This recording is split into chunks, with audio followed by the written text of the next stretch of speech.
Ce programme vous est présenté par Jay-Z. برعاية كوندور. Condor, prenez votre envol. Mesdames, Messieurs, bonsoir et bienvenue pour cette couverture spéciale du 15e sommet des BRICS. Nous sommes à Johannesburg et nous avons le grand plaisir d'accueillir aujourd'hui M. Kemi Seba, qui est président de l'ONG Urgence panafricaniste. Monsieur Seba, bonjour et merci beaucoup d'être avec nous. Bonjour à vous, que la paix soit sur vous. C'est un plaisir pour moi d'être Le plaisir est partagé, avec Monsieur vous Seba. dans ce pays de Winnie Mandela et de Nelson Mandela. Merci Monsieur Seba. Peut-être quoi de mieux de commencer par une analyse et une lecture des travaux du 15e sommet des BRICS à la lumière, bien sûr, des conditions géopolitiques, des conditions économiques globales. Je pense qu'on traverse une période historique et ce 15e sommet, plus que jamais, est en adéquation avec l'ère dans laquelle nous sommes. Nous sommes à une ère de basculement d'un monde qui a été essentiellement, depuis un certain nombre d'années, pour ne pas dire depuis des siècles, un monde unipolaire et qui est en train progressivement de tendre vers un monde multipolaire, sur le terrain politique, sur le terrain culturel, sur le terrain économique. Une majorité de l'humanité en a marre de l'hégémonie du dollar et le fait que les BRICS soient autant portés par les masses de différentes contrées de l'humanité est pour moi l'illustration qu'il y a un besoin d'autre chose, une volonté alternative à ce qui nous est proposé par l'oligarchie occidentale. Donc je pense que les BRICS viennent à point nommé actuellement et vous le voyez, c'est-à-dire qu'au-delà des pays demandeurs, il y a une influence. Tout le monde ne peut pas rentrer ici, mais ceux qui sont rentrés ici sont issus de tous les pays. Ceux qui ont été invités sont issus de tous les pays, du Sud notamment, du Sud global comme on dit. Et je crois que les BRICS, pour moi, sont véritablement une alternative à ce que l'on a vu pendant trop longtemps en Occident. Les gens veulent autre chose et il est important que nous tous, nous soyons des agents de communication de cette instance qui est en train plus que jamais de grandir. D'accord. Monsieur Seba, quelles sont selon vous les priorités aujourd'hui dans ce 15e sommet des BRICS ? Est-ce l'expansion du groupe ? Est-ce l'unification monétaire ? Et ces priorités constituent-elles les premières étapes vers la sortie de cette unipolarité dont vous avez parlé ? Moi, je pense premièrement, l'extension du groupe est nécessaire parce que ce qui va donner encore plus de force, à mon sens, aux BRICS, ce sera sa capacité à absorber en son sein d'autres contrées qui veulent elles aussi être dans cette même perception du monde et dans cette même pratique de la politique et de la géopolitique de manière générale. Et donc, il y a beaucoup de pays demandeurs. Je pense qu'il faut évidemment regarder les choses au cas par cas, mais plus il y aura de membres sérieux et rigoureux, plus cela crédibilisera la démarche des BRICS, qui est déjà plus que jamais crédible à mon sens.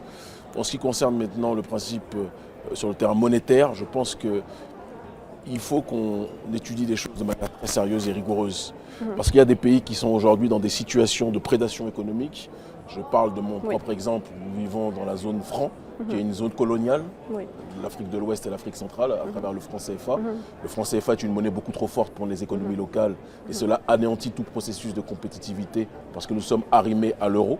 Il ne s'agit pas de créer une nouvelle monnaie qui ne sera pas en adéquation avec les besoins des populations. Exactement. Donc il faut étudier véritablement au cas par cas et que cette monnaie soit une alternative réelle pour tous les peuples et tous les pays qui intégreront les BRICS. Donc il y a un vrai travail à faire sur ce terrain.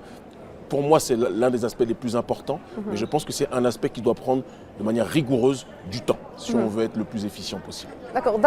Avant d'arriver à cela, Monsieur Seba, nous parlons souvent de cet énorme potentiel économique des BRICS. On parle de 42% de la population de la planète, on parle de 23% du produit intérieur brut mondial et 18% aussi du volume des échanges commerciaux internationaux. Cela signifie-t-il, à votre avis, que les BRICS sont devenus un pôle économique autonome dans le monde ? De manière évidente. Vous avez dit quelque chose tout à l'heure de très important, vous avez dit 42% de la population mondiale dans l'état actuel des choses, avant son élargissement. C'est-à-dire que d'ici quelques années, dans les 2-3 prochains sommets, les BRICS constitueront la majorité de l'humanité. Je pense que c'est très important qu'on puisse garder en tête cet élément.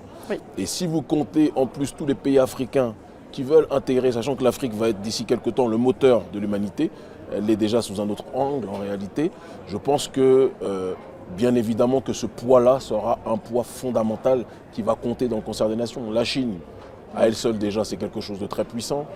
L'Inde, à elle seule, c'est déjà quelque chose de très puissant. La Russie aussi. Tous ces pays ont leur réalité. L'Afrique du Sud, n'oublions pas, parce que l'Afrique du Sud a été intégrée au BRICS. Oui. Le Nigeria, qui est la première puissance économique africaine, le jour où ils vont intégrer les BRICS, ça va être quelque chose. L'Algérie, s'il plaît à Dieu, le jour où ils vont intégrer les BRICS, ça va être quelque chose. Je pense qu'on est dans une direction qui est fondamentalement efficiente et importante pour toutes nos populations. D'accord. Vous avez mentionné le poids fondamental et aussi les composantes économiques mais aussi démographiques qui sont importantes. Mais est-ce que ce but reste à atteindre dans la lumière des transactions mondiales qui se font toujours avec le dollar?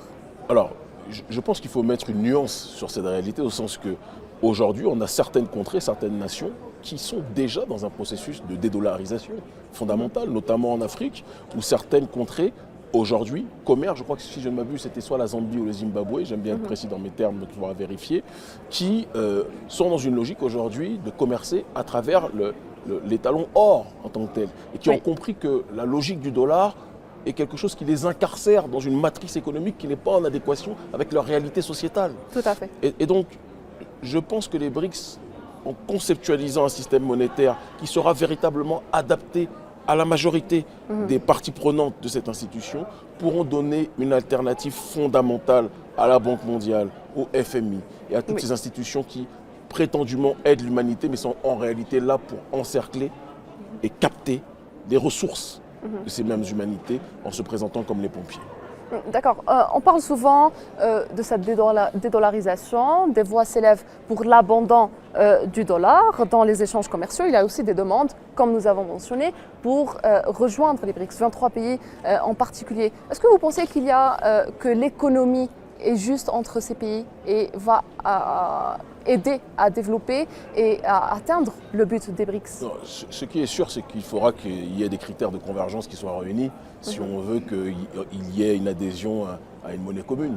Ça me paraît de toute façon des plus logiques. Et pour cela, il devra y avoir un effort de chaque nation, j'allais dire individuel, mais à l'échelle d'une nation, que chaque pays puisse faire l'effort pour réunir justement ces critères de convergence et qu'on puisse aller dans une direction qui soit en adéquation avec la vision prônée et proposée par les BRICS. Oui. Maintenant, je pense qu'ils ont la volonté de rentrer dedans, sont déjà des pays, quand on les étudie, qui sur le terrain économique sont dans une situation quand même beaucoup plus saine que beaucoup d'autres pays. Tout le monde ne se lève pas en disant je veux rentrer au BRICS parce qu'ils savent qu'il va y avoir une étude de dossier très profonde dessus et que donc ils doivent être en harmonie avec un certain nombre de principes, de valeurs et de conditionnalités qui seront exposées à travers justement la charte des BRICS. Mais ça, je pense que c'est un travail de fond qui doit être mené collectivement et aussi individuellement à l'échelle de chaque nation. Vous pensez que ça va être abouti à la fin de ce sommet? Je ne suis pas sûr que ce soit à la fin de ce sommet. Je pense qu'il y a beaucoup parmi les gens qui veulent rentrer, les pays qui veulent rentrer, il y a beaucoup de pays qui n'auront pas forcément satisfaction à l'issue de ce sommet. Oui. Mais une partie, je pense, va être ceux qui sont les plus proches de ce qui est déjà présenté en termes de conditionnalité, à mon sens, seront acceptés. Mais même les entités qui ne pourront pas, d'après les échos que j'ai par rapport à tous les échanges qu'on a avec un certain nombre de responsables politiques, institutionnels, même ceux qui ne pourront pas rentrer maintenant, je pense, rentreront après. Les gens sont très lucides sur cette réalité. Vous avez mentionné la nouvelle monnaie unifiée et qui a été aussi exprimée récemment par le président brésilien au sommet de Paris. Je ne suis pas sûr que la monnaie en question sera présente et sera lancée à l'occasion de ce sommet. Comme je vous l'ai dit tout à l'heure, de manière très précise, je pense qu'il y a énormément de travail à faire, et de conditions qui doivent être réunies pour que l'on puisse arriver à cette direction. Simplement, je pense qu'il faut encore plus clarifier les conditions qui permettront à ce que chaque nation puisse s'aligner sur le principe évoqué par la réalité des BRICS. Ça, c'est un travail de fond qui doit être effectué et on va tous être attentifs dessus. D'accord. Les conditions vécues récemment par l'économie mondiale, on parle de la crise du coronavirus jusqu'aux conséquences de la guerre en Ukraine, mais aussi en arrivant aux sanctions américaines contre la Russie. Est-ce que vous pensez qu'elles vont accélérer cet objectif? Ça va accélérer la réalisation de l'objectif qui est recherché par les pays des BRICS?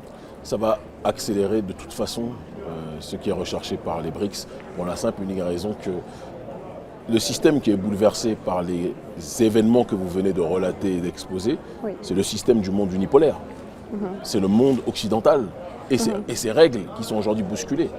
Et ceux qui veulent créer un monde alternatif à ce monde sous lequel nous vivons ce monde qui nous impose son joug actuellement, ce sont les entités qui justement veulent une réalité différente, plus juste, plus multipolaire, et c'est matérialisé par les BRICS. Donc je pense que dans ce chaos provoqué par les diverses guerres, par les divers événements, par le coronavirus, que ce soit la guerre en Ukraine, que ce soit la guerre au Yémen, qui est une guerre impérialiste aussi, on peut en parler, etc., etc., toutes ces entités, tous ces événements, toutes ces réalités, pour moi, favorisent l'instauration d'un régime global beaucoup plus juste qui s'appuiera sur le respect des diverses particularités. C'est la différence fondamentale avec le globalisme néolibéral qui veut uniformiser l'humanité. Là, on ne parle pas d'uniformisation de l'humanité, on parle de chaque peuple qui vient avec sa valeur ajoutée, en respectant sa particularité. Et je pense que ça, c'est quelque chose qui manquait profondément au monde unipolaire et que l'on est en train de gagner avec la réalité de la multipolarité. Qu'est-ce qui pousse ces pays à rejoindre les BRICS?